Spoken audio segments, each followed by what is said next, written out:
We began, though, with that devastating plane crash in India, where emergency teams and aviation officials are on the scene trying to pinpoint what exactly caused it to go down.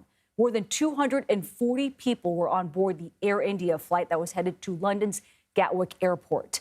India's civil aviation says pilots operating the Boeing 787 Dreamliner issued a mayday right after takeoff and lost its signal less than a minute into that flight.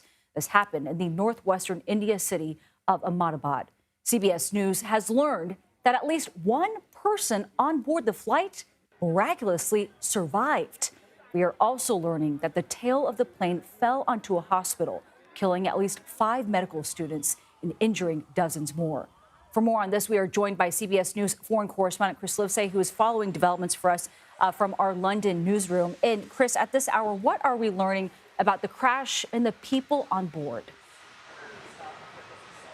Hey, Nancy. Well, there is that survivor, as you mentioned. It is just absolutely remarkable to think that anybody could have survived being on board that plane, which turned into a fireball, as we've all seen in that footage now. So the doctor who identified the man said that his name is Ramesh Vishwash Kumar. He is said to be a dual citizen of India and the United Kingdom. The doctor said that he was, quote, disoriented with multiple injuries all over his body, but he seems to be out of danger. So a rare story of survival and of happiness, because indeed he is right now the only known survivor.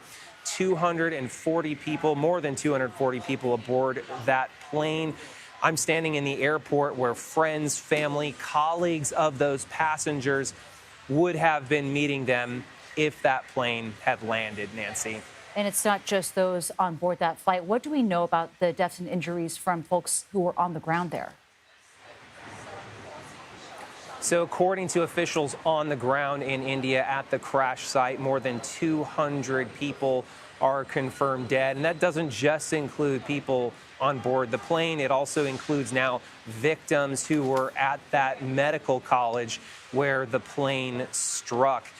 Investigators, including, we've been told, members of the NTSB who are en route to the crash site, are going to be sifting through the rubble, searching for the black box, going through all kinds of data just to determine what caused this crash. CBS News actually spoke to a former chairman of the NTSB who said by looking at that footage, he couldn't help but wonder if there wasn't some confusion in the cockpit over the landing gear and the flaps, because it appeared to him and other aviation experts who have spoken out after having seen that footage, it looks as though the flaps are up when they should have been down, and the landing gear is down when it should have been up. In other words, it looks like it's coming in for a landing and not a takeoff, Nancy. But this is all speculation right now. It's going to take a long time for investigators to get to the bottom of this. Sure. Plenty more questions to be answered in the coming days and weeks.